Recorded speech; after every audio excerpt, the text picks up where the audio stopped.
Episode 15 with Ross Jeffries.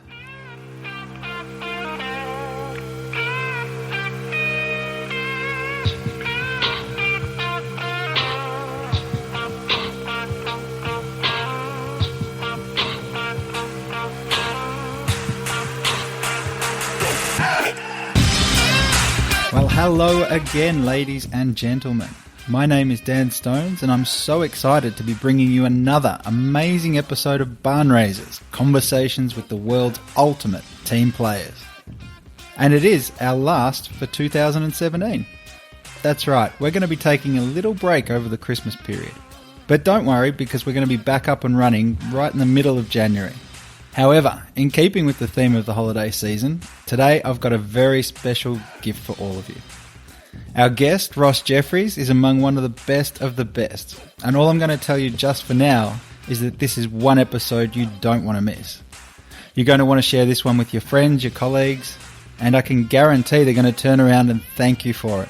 This episode's one that you're going to want to listen to a couple of times because it simply is that good.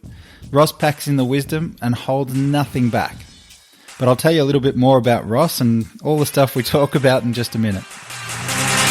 Before we get going, can I just say welcome to all of our new listeners, and especially those who have joined the team since we made our move to the new home on the Podbean platform. And while we're on it, another big shout out to all of those people who have joined us for the first time since being told about the podcast from a friend. I love hearing the stories about how people find out about the show, and one of my favourites is always the one that involves a friend telling a friend. Seeing people work together and spreading the word about this show has to be one of my favourite things. So thanks to all of those sharers out there. And if you're listening to this and haven't shared this slice of heaven with anyone yet, then why not? Can I set everyone listening to this podcast a little challenge? And that is that this week, you share the show with 3 other people in your circle. It could be an email, a shout out on Twitter or Instagram, or sharing one of the posts on our Facebook page. No matter what it is, we would be forever grateful. And there's no better time, after all. It is the Christmas season and it's a time of giving and sharing. People are on holidays, they're relaxing, they're looking for something different and looking out for some great new content that they can get into. I also want to give a big welcome to all of our subscribers. It's great to have you back, and I especially want to acknowledge and thank you for being so generous with your support and help in getting us this far.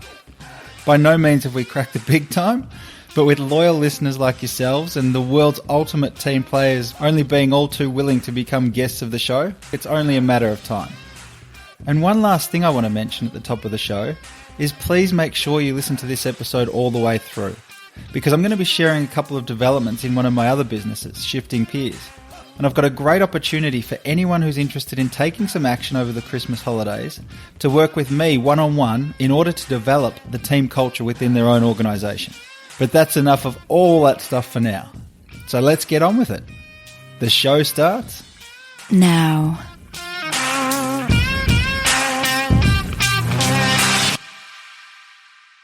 Ross Jeffries is the founder, creator, and master teacher of the worldwide seduction community. He's featured as the mentor to Neil Strauss in the best-selling book The Game. And for the past 25 years, Ross has taught, coached and mentored thousands of men around the world since 1991, guiding them to the success with women they truly desire. But that's just one of the more well-known sides of an intriguing man with a very unique story and an even more unique way of sharing it.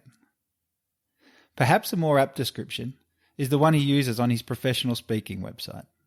On there, he describes himself as someone who not only knows more than anyone in the world about how persuasion and seduction works, but as someone who knows more than anyone ever should know about these topics. As a master-hypnotist, transformational healer, teacher, and change worker, Ross has been the subject of hundreds of interviews and has featured in numerous documentaries.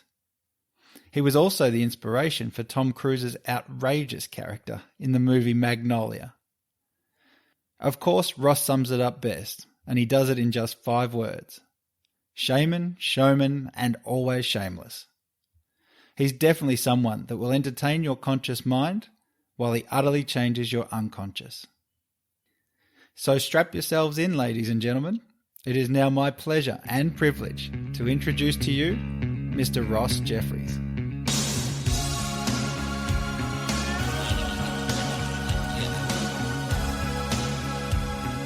So I was just going to say, last week on the show, it'll be, by the time this airs, it might have been a couple of weeks ago, but we did have Greg Reed on the show. I actually said to him after the show, I asked all my guests afterwards about who else can we talk to and what can we do, and Greg sent an email that just said, Dan, this is Ross. Ross, this is Dan. Dan, get Ross on your show. So how is that connection with Greg? How did that come about? Well, first of all, I love Greg. He is not just a friend and a mentor. He is my champion. He's moving things out of the way for me to really pursue my career as a speaker and a trainer and teacher in the field of persuasion. I met Greg at an event. I saw this really charismatic guy who's wearing this wild, like, purple velvet jacket. I thought, I got to meet this dude. So I went up and talked to him. It turns out he had heard about me from my role in the seduction community, and he read about me in the game, I believe. And so we formed a bond and a friendship that's just been invaluable to me. He's a great guy. I love Greg. I'd like to describe you as someone who seeks to collapse the anchors of impossibility. Now, those are your words, not mine. I heard you mention that in one of the lessons or one of the teachings you did. Is that a fair response to the question, what do you actually do? I do a lot of different things. I wear a lot of different hats. I'm a healer. I'm a transformational trainer. But as far as collapsing the anchors of impossibility, here's the primary understanding I want people to get. Most people are walking around on autopilot. They have a fixed set of conceptions about what they can do, what their sense of possibility is, what their sense of deservingness is. So my lesson is that the primary tool to unfreeze their world is language. Language is extremely powerful. It structures consciousness, it shapes decisions, and it drives behavior.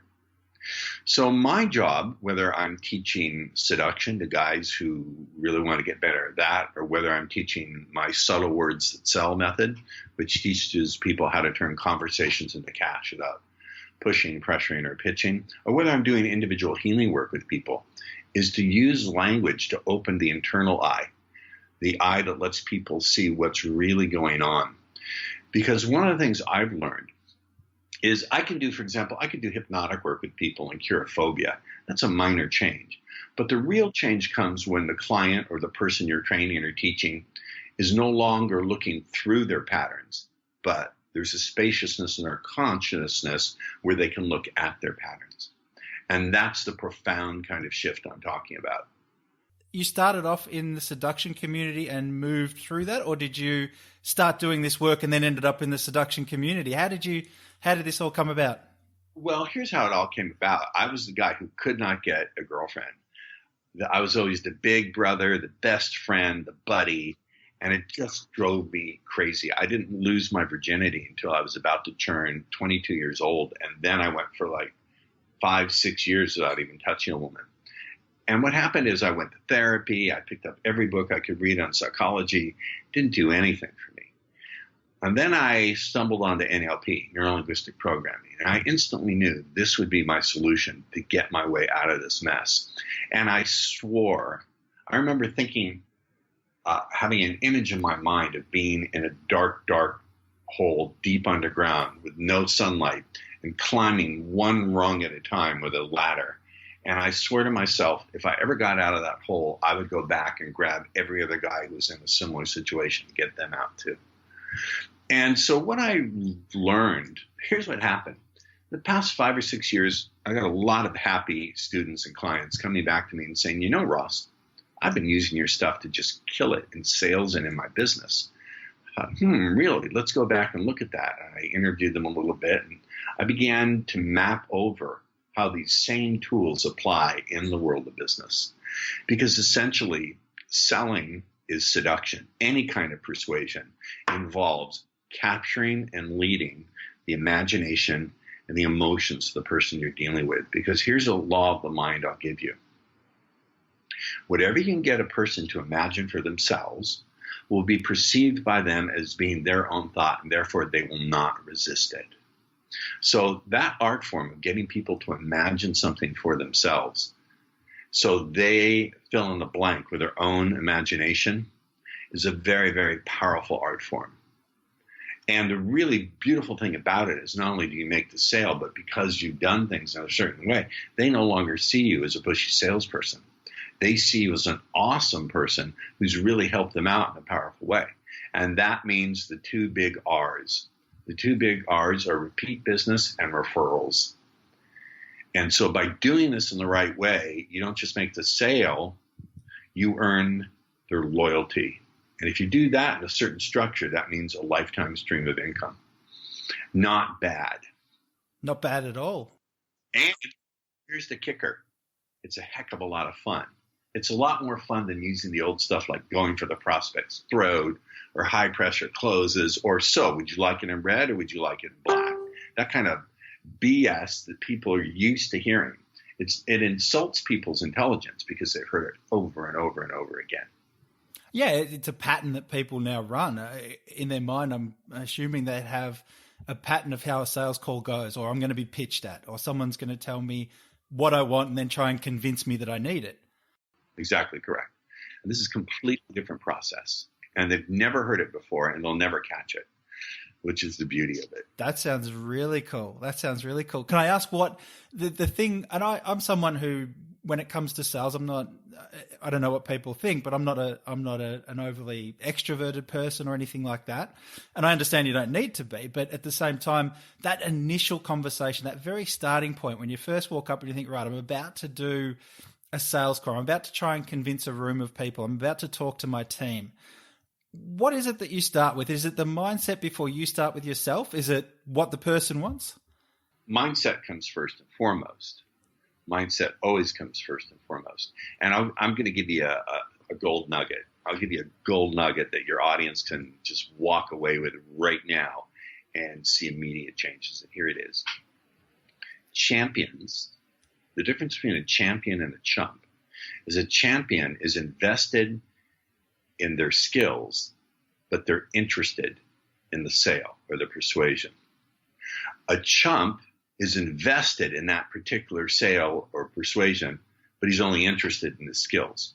To illustrate in a metaphor with a breakfast of bacon and eggs, the pig is invested and the chicken is interested.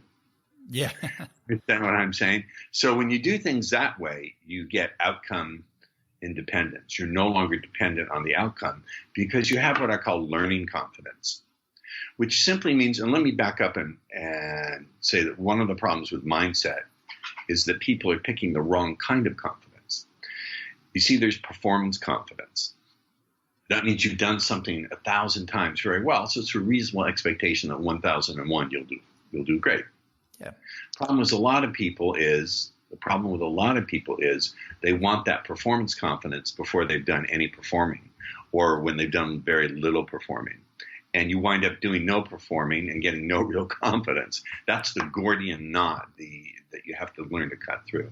And so my recognition has been, and working with very impacted guys who've been terrified of women, is to teach them learning confidence, which is to teach them that no matter what happens, they'll learn exactly what they need to get to the level of skill that they need. Now, it's one thing to say to people, just learn from every experience. You've heard that before, have you not, Dan? Yeah, absolutely. But does anyone tell you exactly how to do it? Do they give you a process to do it? No, it's one of those nuggets that they just throw at you. It's nuts. It's like saying, my car is broken down in the desert, and they say, oh, just replace the phragistat, but they don't tell me how to do it.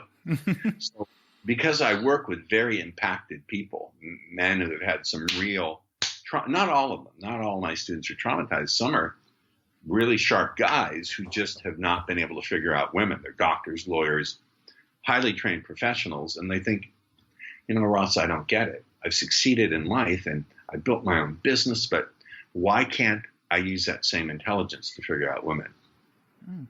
So in any case, to have a process where you actually can learn from every experience, that's profoundly powerful, and I teach that. So I think people have to pick the right kind of confidence as part of having that overall mindset. Okay. And real key. Here's the real profound question. Started asking myself this question in 2005. And people have asked me, how do you keep creating stuff after 30 years of doing this? And I told someone the other day, I've got a obsessive compulsive disorder, only I don't hand wash. I think about stuff. It's creative obsessive compulsive disorder. So here's the question. In an area of life that's been very difficult, or just an area of life that requires a lot of consistency, how do you develop a vision that's not dependent on your feelings in the moment or the events of the day?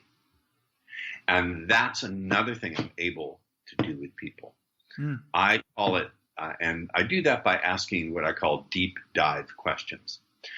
A lot of my training and teaching came from studying the very famous hypnotherapist, Dr. Milton H. Erickson. And Erickson knew how to ask questions in a way where the person had to dive deep down past the conscious level and deep into the unconscious. And they would literally go into trance sometimes just by the way he asked questions. So if you'd like, as an additional gift, I'll share those questions with your audience right now. Here are the 2 deep dive questions. If you woke up tomorrow and all of your negative ways of thinking, limited beliefs, old habits were gone, how would you know? And second is, what would that allow you to experience that up until now you haven't been able to? And question number 3, why would it matter? Not only to you, but to the people close to you and to the world, the larger world around you. Those are profound, deep dive questions. And requiring someone to answer those questions really gets them to get very clear on their motivation. And it begins to build an image of what it would look and feel like if they didn't have the problems. This applies all across the board for any kind of motivation. In fact, just sitting here thinking about it now, as I stop, and imagine asking your team that question, to ask, if you were to wake up tomorrow and anything you thought had been holding you back up until now and really excelling in your role here was completely gone, erased, how would you know? And how would that why would that matter to you? Getting your team to think about that will require them to dive deep into the unconscious mind and give you it. And from listening to your answers, you can tell who's really with it and who's not. If you hear a lot of, well, I wouldn't be nervous anymore, I wouldn't be so lazy, then you know that you're dealing with someone who's got a deeper issue than someone who'd say, I'd find myself making more calls, or I'd get really excited about sharing projects with people. Do you understand what I'm saying? I just thought about that application just sitting here with you right now. But asking those kind of questions are profound. Yeah, it cracks open. It just cracks everything open. It breaks through that layer that you're talking about. As you asked it to me, I'm sort of thinking, I could hear my brain almost telling me the answers that it thought it wanted to give. And it was like... And hold on, Dan, that's an unconscious process. You hear your brain telling you, you're not trying to come up with it. That means your unconscious mind is sending those answers up as a gift. Because you see, there are thoughts that come from above, and then there are thoughts that come from below me again. And it's those questions those thoughts that are really powerful. The unconscious mind is really the boss. 90% of our decision making, if you can quantify decision making in identifiable units, but this is just a metaphor, 90% of our decision making is made on the unconscious level. There's good science behind this now. Experiments in priming. And these are the kind of experiences where they show students pictures or they have students write words like help, assistance, blah, blah, blah, blah, blah. And then after they're done with that, they walk into the hallway and they see someone stumble and drop their books. The neutral people who've never seen those words don't help that often, but the people who've been primed by those words help like 3 or 4 times more. And so the unconscious can be primed. And we can prime it with the language we use. We can prime people to be responsive. Like if I were selling on stage, here's the way most people say it. Hey, my name is Ross Jeffries. Today I'm going to be teaching you X, Y, and Z, and particularly how you're going to be able to increase your sales by 13%, blah, blah, blah. I would be more vague. I would say, before we get started, today on sharing this mind-blowing information, Dan. I'm not sure at which point you can stop and find yourself getting really excited about how you might apply them. But as that continues to take place as we dialogue together, I just want to say I feel great being the one to help you recognize a great learning is taking place. Oh, and by the way, would you make me one promise? Would you promise me you'll share the questions that naturally arise when your mind is really going to open? Now, did I say anything specific there? I have no idea what you're going to talk about, but I want to hear it. Yeah, I get you excited. What it's doing is priming your mind to get more and more excited. But it's doing one other thing. It's pacing a behavior. It means every time you raise your hand to ask a question, it's replaying that unconscious loop that you're getting excited and you're believing that this is valuable information. So we're installing a post-hypnotic, if I want to get technical, it's a post-hypnotic feed-forward loop. That's the technical term. All you need to know is the more you speak to the audience, the more they're going to view you as an authority, even though you don't even know what you're talking about. Imagine the ability to, within the initial 3 to 4 minutes of a presentation, whether it's to your team or an audience of 1,000 people, to have them look at you through the frame that you're a trusted authority, and to install post-hypnotic suggestions such that the more they listen, the more excited they'll get. And every time they do a certain behavior that they're bound to do, they're going to keep reinforcing that loop. It's pretty wicked post-hypnotic stuff, but I believe most communication has hypnotic elements anyway. You either use them to your advantage or they'll work to your disadvantage. Yeah, the pattern will take over and Correct. It'll dictate to you. I understand that. The question I've got in my head then is, as we go through, if we were to try and implement that into our own roles, no matter what they were, sales, management, leadership, whatever, so much of that is a conscious element. You're standing on the stage, for starters. You're talking to an audience, and in your mind, I've got to do my talk. I've got to give the information that I need to give. Is the audience responding? There's so much going on. What you said, though, is so natural the way it came out. Now, is that something that you would practice? Yeah, like, you have to practice to get to that level, obviously, but I'm just practice. And to me, it's not just that, it's beautiful. To me, there's an aesthetic beauty to a language construct that moves the unconscious mind. To me, it's like composing music. Once you get the basics, you can do variations on a theme. It's like Bach. Bach would have one melody. Dun dun dun dun dun dun dun dun dun dun dun dun dun dun dun dun. Da, da, da, da. And he would play with the various different variations and permutations of that. For me, it's beautiful. It's composition. Language to me is as beautiful as music. The difference between me is I'm madly in love with language, passionately, madly in love with that and with teaching and sharing these ideas. Honestly, this is the most fun I can have with my clothes on. yeah. My age, you know what? It's getting to be the most fun I can have. I think it's so fascinating, though. Like I said, it's unlocking something that everyone has the ability to do. Like, there's no one who you can answer the question. Is there anyone that you think they can't do this, they can't learn this, or they're immune to these sort of skills? So the answer is yes. It's those people who just don't care to learn them. And have very closed minds and don't want to learn them, or they can't make the distinction between manipulation and persuasion. For me, when people talk about manipulation, they mean one or more of the following things. Number one, misrepresenting facts. You tell them that what you're selling them is got a 5-year warranty. In reality, it's got no warranty.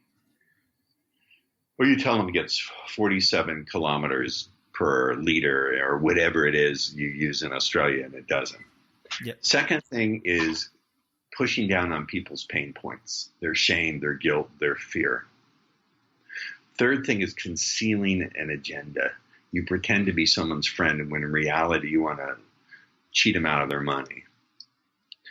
And I'm not talking about any of that. For me, persuasion is about a recognition, first and foremost, that the person who you're persuading is probably on autopilot and doesn't understand that there's a real opportunity. Imagine the metaphor of a keyhole versus a picture window.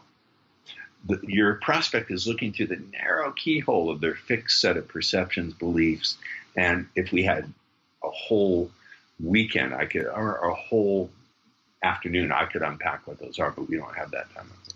Mm-hmm. So for me, a persuasion is taking that narrow keyhole and opening it up into a picture window. So people suddenly really do see that there's an opportunity that they would benefit from that they couldn't see before.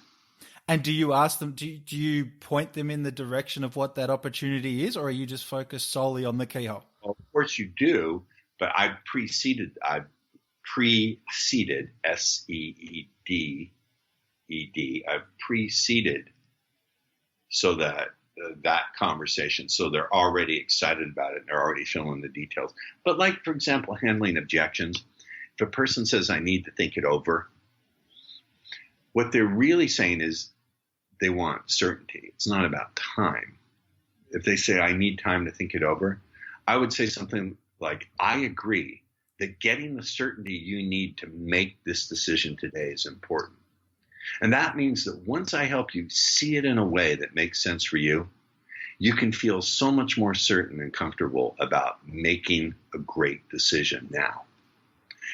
So I didn't say anything specific about how they'll see it differently. It seemed like I was agreeing with them, but I changed the meaning. It's not about time. It's about certainty, which is really what people want anyway. It's not about time or consulting with their wife. They want to make certain they're making. And I didn't even say what the great decision was. I'm being artfully vague. I didn't say a great decision to sign the contract. I said a great decision is going to be made today. Right. And they fill in the blank. Yeah. Yeah. How much of that do you think is practicing empathy as opposed to anything else and just being empathetic with the person you're talking to? Empathy and too much enthusiasm will kill a sale. The empathy means you're feeling exactly what they're feeling. I don't want to do that. In fact, the key skill, and it's one of the things I would that I unpack in the talker training, a key skill set for any good persuader to have is, and I'm going to be very precise here, is the ability to see where your prospect is at without having to go there for yourself. Meaning you have the choice to go there if you want to, but you don't have to. And what happens is bad selling or bad leadership on a team falls into two categories. On the one side is the kind of spineless jelly-backed person who wants to be liked by everybody. And not only that, they feel what every team member feels. If a team member feels upset, they don't just recognize, oh, that person's upset. They feel the upset. So they got a great emotional connection, but they lose their leadership. On the other side is what I call the bulldozer or the steamroller. They don't give a damn what their team is feeling. It's like, this is the way we're going to do it. We'll execute it like this. Shut up and do it. To me, and maybe we're jumping ahead on one of your questions about what makes a great leader, and forgive me if I'm doing that. That skill set, the ability to see where your team is at without having to go there for yourself. You know, you can make the choice to do so if you want to, but even then, you can do it to degrees. The metaphor I would use is the difference between jumping into a river and sticking in your little toe to feel the temperature. That's a skill set that can be taught, but first and foremost, you have to be able to control your own state. And you have to know that it's okay not to feel what the other person is feeling. So no, it is not about empathy. It's about a grounded observation. If I'm doing hypnotic work with someone and they're terrified, do I want to go into that terror for myself so I can understand them? No. So what's that first step to doing that? That's the thing. I think that because, again, so much of this is preconceived. When you're in a team, people learn about teams when they start playing sports as a kid. They learn from being in the playground. So much of that stuff then gets conditioned, and we don't really, this is the biggest thing that I learn is that, and what I teach is that we don't get taught anything different. It's just sort of what we pick up along the way. When were you last sat down to actually sit with a team and say, listen, we're going to talk and learn the skills of working together as adults and as functioning, effective team members, not just kids playing in the yard. However, from the hypnotic level, kids, we do have unconscious processes that let us recognize who's a leader and who's not. We learn it when kids will naturally pick teams, especially boys. will pick who's going to be the captain of the team and who's going to play second base. And now, unfortunately, I was always the uncoordinated kid. It came down to me and the fat kid, Mitchell Pincus. Thank God for Mitchell Pincus, because I didn't want to disappear. He was usually picked last, and they picked me and they said, "We'll take Ross, but we get an extra inning." But we do know that process. It's just we forget as adults. So that is in there somewhere. Yeah, but your experience as the guy who's causing them to have an extra innings, or Mitchell's experience is different to the captain's experience. But when we go to work, everyone gets piled into the same team, but they've got no basis for how they're going to communicate and what they're going to do. And quite often the experience... That's where I come in. And what's that first step then when you've got that happening? Everyone's in the room together, the leader's talking, and everyone's just about to click into automatic mode or autopilot, as you say. Very easy. I'm giving away a hell of a lot. But you know what? Here's the thing. When people hear what I have to say, they may understand it, but they're going to think, I still want Ross to come and talk because this is so good. I want the understanding poured out of his mouth, not my own. You've got to do pacing. You pace. Here's a slightly different context in which I do it. When I give a presentation, let's say I'm giving a presentation before 300, 400, 500 people. I know a lot of what I'm going to be teaching is going to seem like it's off the wall. So I'll say something like this. I'll say, before we get going with the meat of this presentation, I want to say that some of what I'm going to present today will seem like what you already know. You just nod and say, I already know that, Ross. Some of it is going to seem a little bit out there, but not so much. You'll think, okay, I can make that leap. I can do it. But a lot of it is going to sound so far out, so off the wall, you think, Ross is out of his mind. Now that's where I want to challenge you.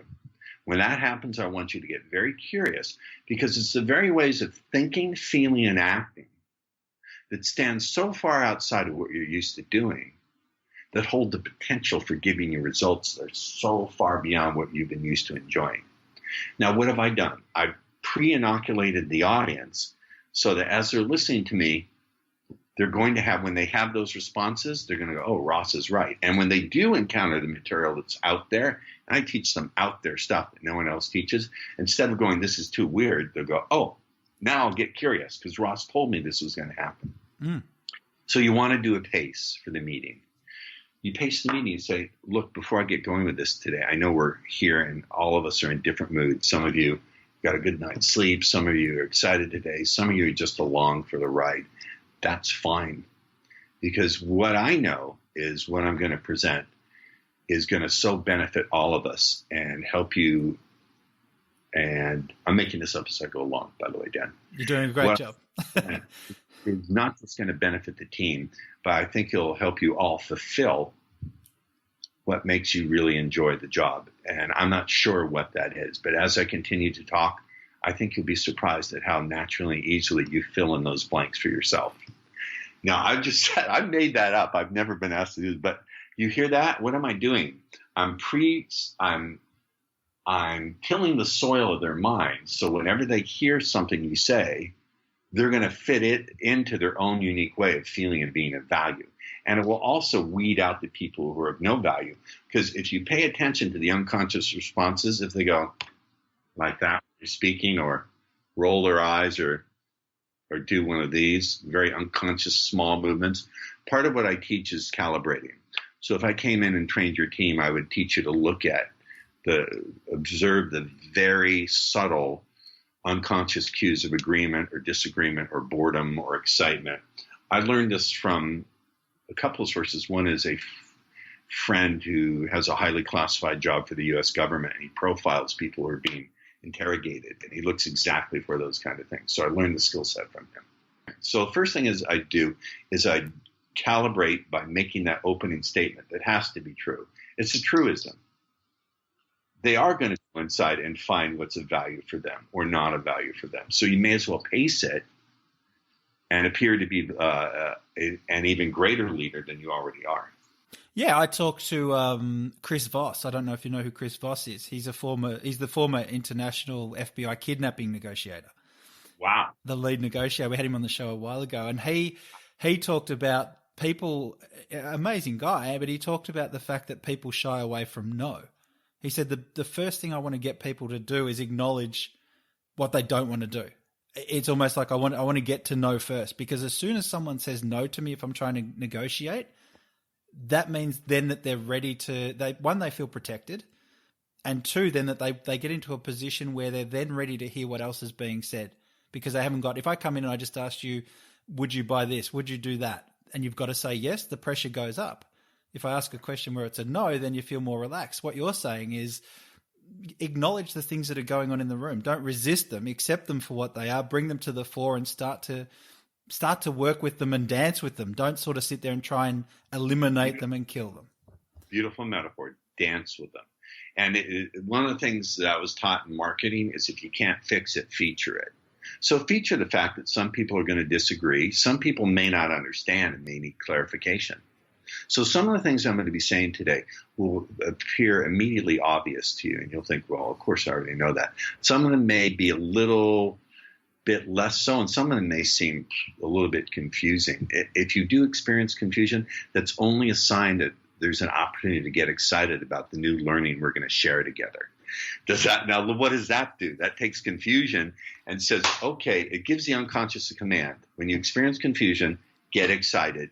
And I use something else. I use what I call an implied, what do I call it? A valuable activity word. And an implied, I use the implied relationship verb, an implied relationship verb. I said share. I didn't say what I'm going to be telling you today. I said what we're going to share today. That implies a relationship of trust, because we don't share things with people we don't trust, do we? So that's called an implied relationship verb. It's also a valuable activity presupposition, because sharing is presupposed to be a valuable activity, unless it's a transmitted disease, which is my other. I don't have to talk to you about that.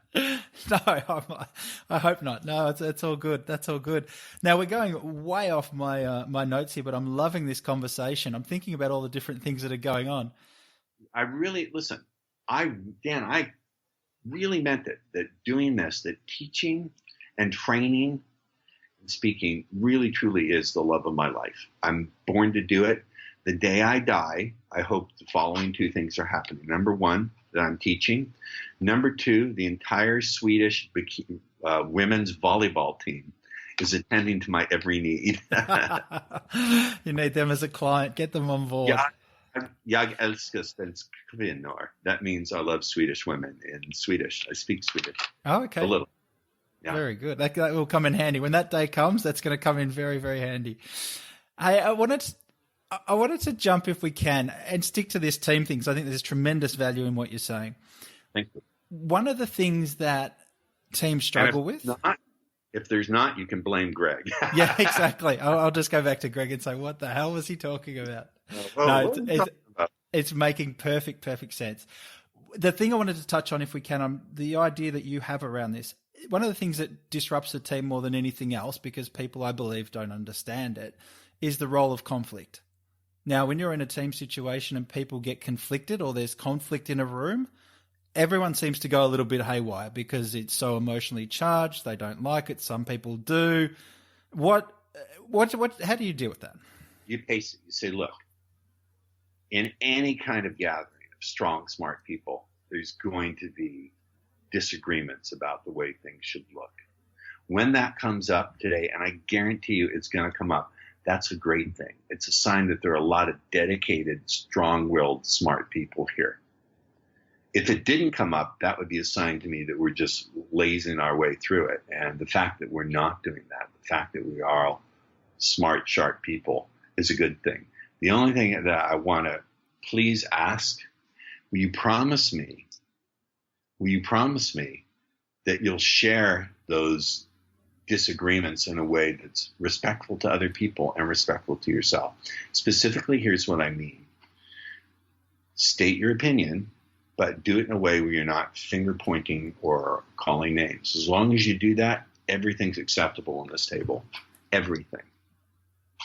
Now, what have you done? You have structured an expectation on something that's going to happen, and you're telling them that When it happens, it's only a sign. So you're taking a behavior that's going to happen and you're assigning a meaning. In NLP, we call it cause and effect. Doing X means Y. When you disagree, it only means that you care. You understand? Yeah. It's an implied meaning and also an implied cause and effect. Disagreeing causes you to recognize that people around you support that you're a strong, smart person. What if they bought that presupposition? Disagreeing only causes the people around you to recognize you're a strong, smart person with a good opinion and a great contribution to make. Yeah. Now, if they agree and offer their opinions, great. If they disagree, great. And the meaning they give it is that they're part of a bonded team. Instead of, I don't get along with that person, F them, I'm going to be confrontational, or even worse, as we know, passive-aggressive people. So let me just check in, because I want to make sure I'm getting this, because so much of this is so relevant. So if we looked at what pacing is, and you've given us 3 examples in different contexts, and it's all come back to this skill of being able to pace. How would you describe pacing so people can pick it up?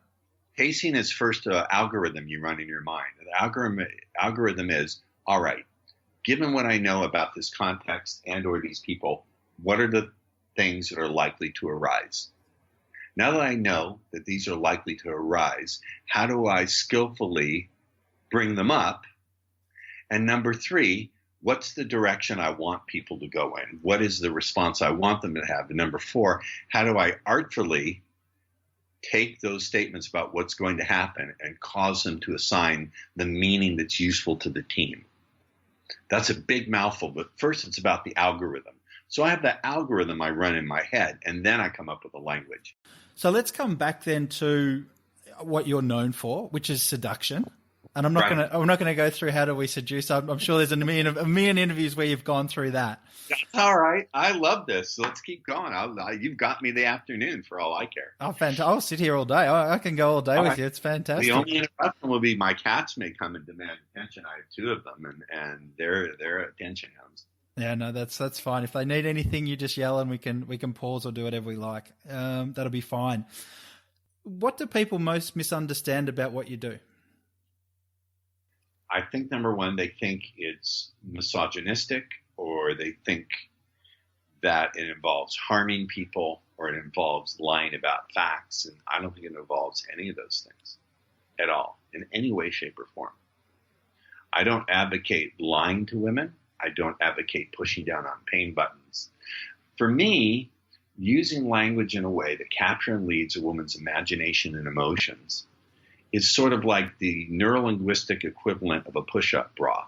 It's our neurolinguistic push-up bra makeup and high heels.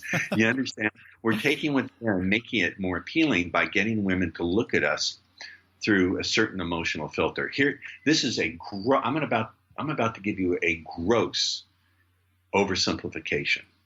And everything I teach, by the way, in regards to seduction, it's not science. It's not true with a capital T. Mm-hmm. It is a model or a map. And if you apply it, it will give you the results that it predicts it's going to give you. Here, with that in mind, the basic understanding is that women look at us through the feelings they have for us. Women look at us through the feelings they have for us. That's why you see women with guys who are just the dodgiest looking losers, but it doesn't matter because she's looking at him through those feelings of connection and desire and love and lust. By the way, when she falls out of that, suddenly she'll go, he's not a primitive, strong man. He's a disgusting pig who can't eat with normal table manners. Yeah. You understand? It's not that love is blind. It's that filters are very strong. It's not that love is blind. It's that the emotional filters we hold in front of our face are very strong. What you're saying there is women are seeing you through the feelings that you already have, like the statement you just made. What about beliefs? What's the difference there? Because as you started talking, I was thinking, well, surely people perceive people with their beliefs in mind first. That's the first filter. I don't know that that's so. I was on a date, which I often say dating is for women you're already sleeping with. But that's a little controversial, but I like push people's buttons. My mother taught me that skill set. My mother said I was like 6 years old, sassing her, and when she was mad at me, she called me kid. She wouldn't call me Ross. She said, "Listen, kid, you don't knock it off. You're going to grow up to be an iconoclast." I said, "What's that?" She said, "That's someone who goes around knocking over other people's sacred idols." I thought, yes. So in any event, my teaching to you, my learning, my understanding, which is true for me and for lots of students, is sometimes asking the right question will create those emotions. So I made some small talk with her. I said, "You know what?" I shocked her. I said, "I have absolutely no interest in what you do for a living." And she did one of these. I said, "I'm more interested in your moments of discovery. What is it when you find that moment of discovery about what really truly drives you, what you're really passionate about? What was your moment of discovery that you really love what you're doing, or that there's something that you're pursuing?" And she went, "That's an amazing question." And she just went into a little trance, and we really hit it off. So just by teaching men to ask the right kind of questions. See, the question, "What do you do?" is a jump question. I said to her, "I'm not going to ask that question." In fact, I went further. I said, "I don't care what you do for a living," which is a pattern. Yep. What do you mean? She thinks, at first she thinks, this is another arsehole who doesn't care about me. He's going to be a narcissist. And then I turn around by asking a question that's deeply about who she is. See, so is that hurting someone? No. Is it manipulating them? Well, it's not pushing down on their pain points. I'm not misrepresenting anything. I'm not lying about facts. She's very clear on the fact that I'm attracted to her. We wouldn't be sitting there together, right? It's directing her mind to dive down deep into the part of her mind where she keeps her fantasies, her truest desires, her repressed needs, rather than talking about facts and data. Because what I say to guys is, if you have to, anything you talk about, if you can put it on a chart or a curriculum vitae or a graph, you're talking about the wrong thing. It's going to the wrong part of her mind. So as a seducer, I ask, how can I get to that part of her mind efficiently, quickly, in a way that's fun for her and me? That part of her mind that thinks about connection, what it's like to surrender to a powerful man. The 50 Shades of Grey part of her mind. Even though I found that movie repulsive, boring, and ponderous, doesn't matter. When you go fishing, you don't bait the hook with what you like to eat. Very true. Very true. That's what I'm really doing. So when you have that sort of a conversation, you're going to go deep. How conscious are you of the outcome that you've got in mind when you first have that conversation? Well, I'm very conscious of the outcome. The outcome is I want her to feel totally fascinated with me and to be hungry to have more connection. We spent maybe 90 minutes talking, and that was it. Yeah. And so she said, "Wow, I have to go home and process." But maybe I gave her a little bit too much. So my outcome is that create that sense of a connection and that she's talking to a guy who's different. I say to guys, you don't have to be some super macho slick stud. All you have to do is be a little bit sharper than the average guy, which is pretty easy because the average guy is clueless. There's a joke. I like to illustrate things with a joke. Two sensitive New Age guys are in the forest, and they're crying about the fact that they can't menstruate and telling stories, poetry, and suddenly this hungry bear comes charging out of the woods, slobbering with hunger. And one of the sensitive New Age guys takes off running.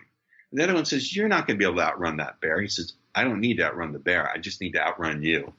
And so it's the same kind of thing. It doesn't require that you be some super charismatic. Well, I happen to be charismatic. I'll toot my own horn because I believe in what I'm saying. I believe in what I'm doing. I'm walking a path that's filled with passion and purpose, and I really believe in what I'm doing. But you don't have to be that way. You just have to know how to ask the right questions and show genuine curiosity. Genuine curiosity, I think, is a very appealing trait that most people don't have, either because they're so caught in their internal dialogue or they're used to thinking in terms of facts and data. When I asked that question, I wasn't so concerned with the facts and the data. I was concerned with what part of her mind she was going to be answering from. Well, it's the same thing with the team. I don't care so much as the facts or data. I want to access that part of their mind that I want them thinking from. inside of every adult, no matter how they're adult, they're walking around in the world, is a 4 or 5-year-old child that wants to be led, that wants to be convinced, that wants to believe. And there are people in the world who don't know about this skill. There are people who do know about it, but exercise it clumsily. And then there are people who are really good at it and love doing it. The beautiful thing, though, is you can be one of them. Because I know this. Right now, there's someone listening to this podcast right now. Maybe they're in their car or home. I don't know.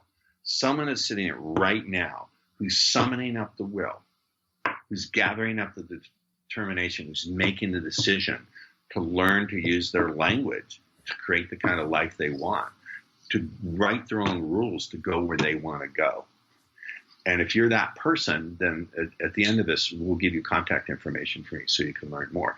But the thing to get is fall in love with it. Fall madly, deeply, passionately in love with how language moves the mind. And I'll repeat what I said.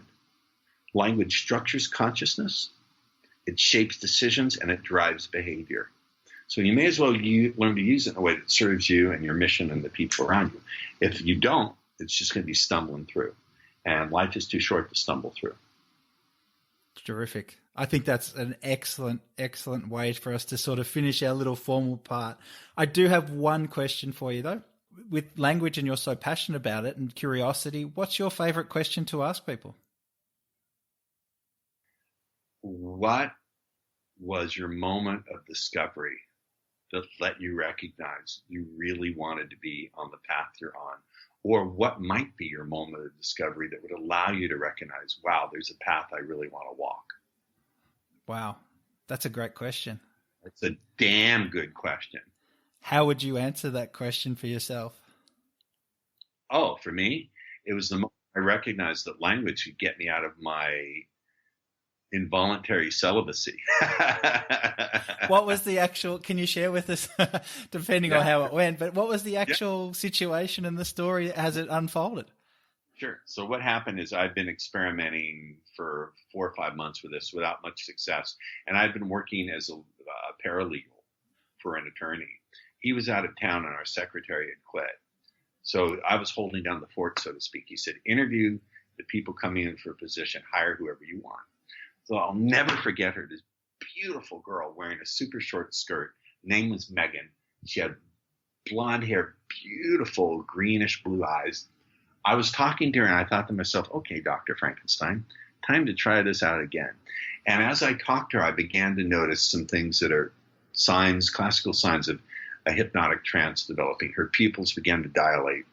The lower lip got bigger. Her facial muscles flattened. And I saw I was getting somewhere. I said, you know what? Let's go grab some coffee. Coffee turned into dinner, and I started to do some language patterns that I won't get into. And suddenly her tongue went numb. And she started talking like this. Now, in hypnosis, we call this organ language or an idiomotor response, that the unconscious mind is somaticizing an experience. And I said, well, that's because your tongue has a message for me. What did your tongue want to say? She leans over the table, whispers in my ear that she wanted to perform a certain act on a part of my anatomy with a part of her anatomy that's above the neck. Okay. Can I say that on your podcast? You can get that. I think that's okay. The way you've explained it. Yeah, okay. That's fine. It rhymes with snow and Bob. And we'll leave it there. Okay. So we went back to my boss's office, and on his desk, I ended 6 years of celibacy. And I thought, holy tard, this stuff works. And also I thought, cha-ching, cha-ching, cha-ching, I can teach these other guys and roll in some dough instead of being a paralegal.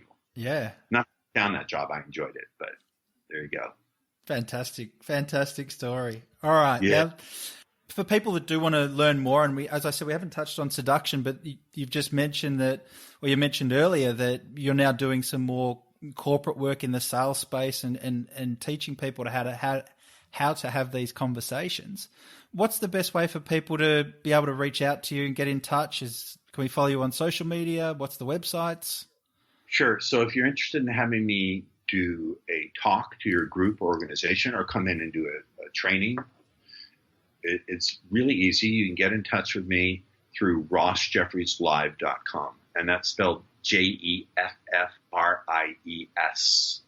rossjeffrieslive.com. I'll be happy to talk to you and see what we can arrange as far as a talk or a training.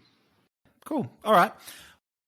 One other question that just popped into my mind, and I can't let this go. Did I read correctly that once upon a time you were a comedy writer? Oh God, yes. Here we go. Yes. One thing that does embarrass me. Yes, it's true. And I co-wrote one of the worst movies ever made. Thank goodness they took my name off the credits after a lot of begging on my part. They took my name off it. Yeah, I wrote it. I wrote a big chunk of the movie that fortunately they cut out. They cut out every one of my scenes except for 3 of them. So it's not recognizable as the script that I turned in. Yeah, it's true. It would have been much better. Now, can you share with us what the movie was? Oh God, it's called They Still Call Me Bruce. Okay, I remember that movie. No, you don't. You remember They Call Me Bruce. This is a sequel to a horrible movie. Oh. I think one movie critic, I think it was Leonard Maltin, called it a cinematic abortion. I'll never live that down. And do you still enjoy writing? Now, people say I'm extremely funny, but it's a different skill set to actually get up on stage and be funny. Now, when I speak or train or talk, I'm naturally funny, but I don't pre-write the funny stuff. Yeah, you're not delivering lines as such. It's just the natural personality. I'm riffing off of I'm just riffing and improvising off of what I'm teaching. Yeah, I like to do that too. You read the audience, you have conversations, you keep it light. It's fun. It's enjoyable that way. Well, what say we do the Barnraisers top 10? You up for the 10 questions that we ask everyone at the end of the episode? I'm ready. I have my answers right here. What is one thing you feel must be present or created for a team to succeed? You have to have that great leader who not only has the vision, but knows how to communicate it, and who has those skill sets I talked to you about, the ability to see where the team is at without having to go there for themselves. What is one thing you feel must be avoided or overcome in order for a team to succeed? Very important. Confusion. You have to avoid confusion about what's expected of them, what their role is, and how they can give or get feedback about how they're progressing. Number 3.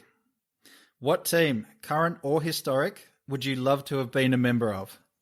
It's a toss-up between the X-Men and the Avengers. They're both super cool. I love their superpowers, and they got cool costumes. Yeah, and cool gadgets too. The whole gadget thing is cool. All right, number 4. Who is an ultimate team player in your eyes, and why? That would be my operations manager, Adam. Adam is fantastic. I've been with him 10 years. Adam takes care of all the things. If I'm doing a sales letter, he helps me put it together. He remembers every link, everything in my members area. He's a technical wizard. He believes in the mission. He keeps me going when I have down days. I'm like, this is not going to work. He says, no, here's how it's going to work. I have the tendency to look for, here's where things could go wrong. We need to look and deal with this. He's a very optimistic person. So Adam is worth his weight in gold. I would not be able to be in business with him or to carry out my mission and my vision without that man. He's amazing. And he's also a convert to my stuff. He used it. Terrific. Yeah, I love that. He is, I would take out a life insurance policy on him because if I lose him, there goes my business. Right. Hats off to Adam then. Sounds like a fantastic team player. Number 5. What 3 qualities make someone a great teammate or colleague? Well, I think they have to understand the vision of the leader. They have to be able to see what the potential obstacles are. You need to have bifocals. You need to be able to see what the vision is, but then you really do need to see where you might step into that hole. And then they have the ability to gently point out and subtly suggest solutions in a way where the team leader believes it's their own idea. Adam knows how to do that. He'll suggest things, and then a month later I'll say, we should do this. And he'll kind of chuckle because he had suggested it a month or 2 months before. Yes. Well, you might call that maybe some future pacing, or we call it, a lot of times we just call it managing up.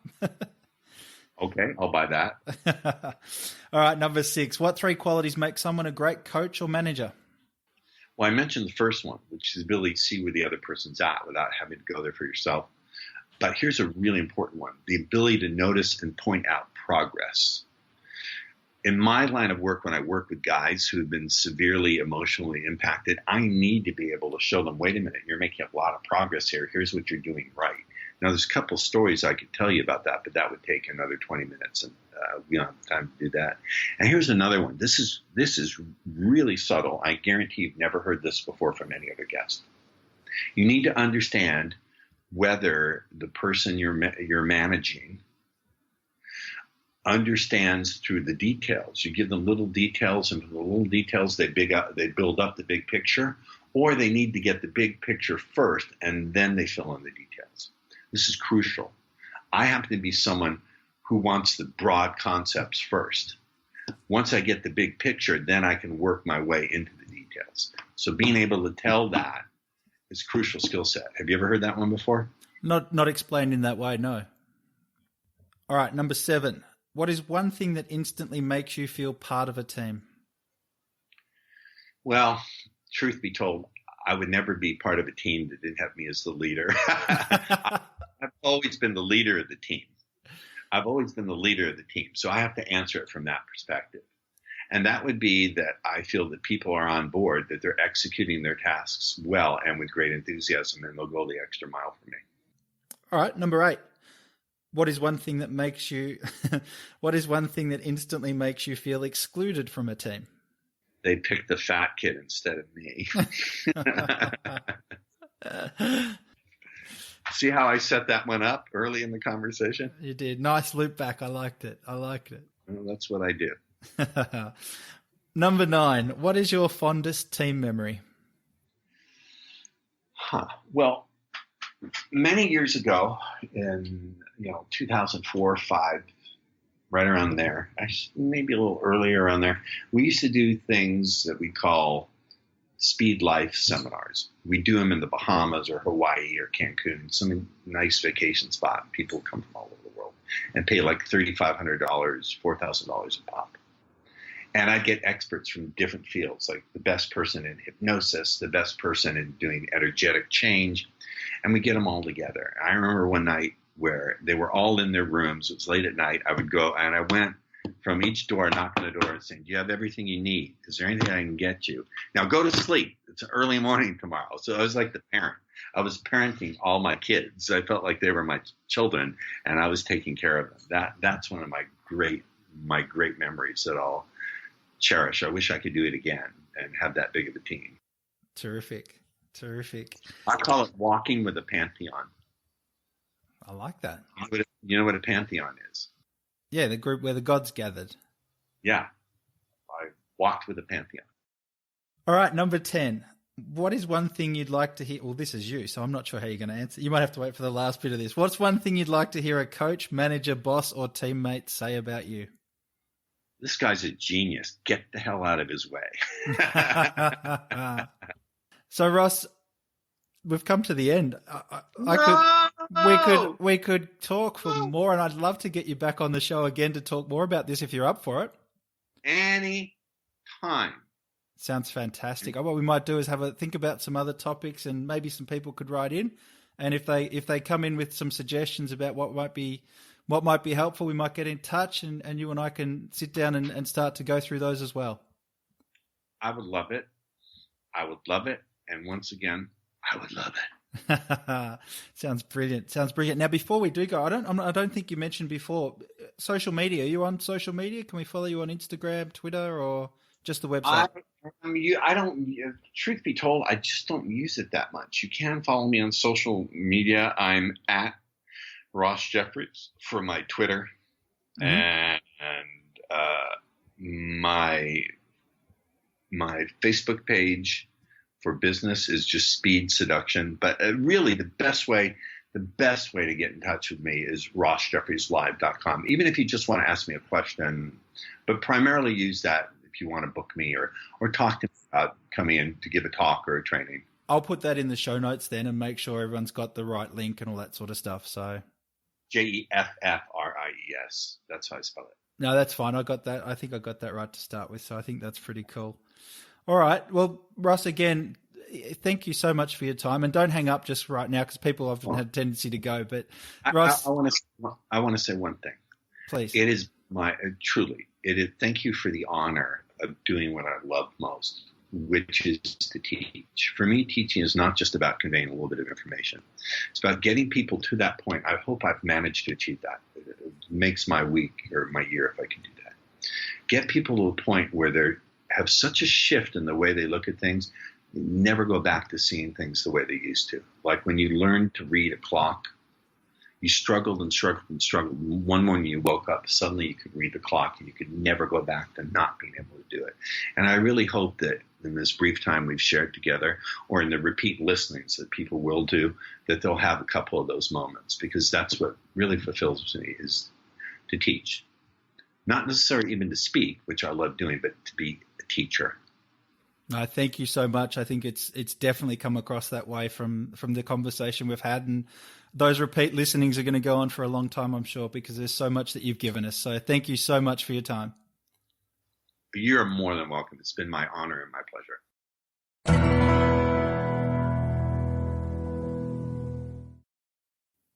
Well, how was that? Ross is certainly one fascinating guy. His ability to teach and engage people through language is an amazing skill to witness. And I must thank Ross once again for coming on the show and being so generous and helpful with his time and knowledge. He certainly didn't hold anything back, and his passion to contribute positively to others is an example I think we can all strive to follow. Of course, if you were digging on Ross's vibe, and let's face it, who couldn't? He's the father of seduction after all. The best place to find him is on his website, rossjeffrieslive.com. So check out the show notes and do get in touch. As I said at the top of the show, this is our last episode for a few weeks, and we're going to take a little breath and reload. But all of the shows are available in iTunes and the website, www.barnraiserspodcast.com. So if you haven't caught up with all of the gang, then now's the time to go back and give some of the earlier episodes a listen. It's been a massive start for this show, and an even bigger learning curve for me. There's a long way to go on this ride, and for all the barn raisers out there, our guests and the listeners, thank you for the support and generosity you've shown. And look out next year. We've already got a lineup of guests that will extend and build on what's already been started. And I, for one, can't wait to share that journey with you in 2018. Speaking of the journey, I've shared a few times that outside of doing the podcast, that I run my own company, Shifting Peers. For those that don't know, we specialize in team dynamics and work with teams all over the world to implement unique strategies and develop the skills required to create an enduring team-first culture. And I'm pleased to say that we've just launched our first ebook, How the Best Teams Win. You can get it for free simply by liking our Facebook page and clicking on the free ebook link at the top of that page. Of course, you'll find us by searching for the Barnraisers podcast or using the handle @BarnraisersPod. Lastly, please get in touch with me and tell me what you love about the show. I'd love to hear it. So email me at dan@shiftingpeers.com. And remember our challenge this week. Share the show with at least 3 friends. Tell them what you love about it and leave us a review on iTunes. That's not asking too much, is it? Think of it as just a little Christmas present for me. Okay, so that's about it. Have a safe, happy and healthy Christmas. And for the last time in 2017, I've been Dan Stones, you've been listening to Barnraisers, and until next time, remember, collaboration is a team sport. Bye for now.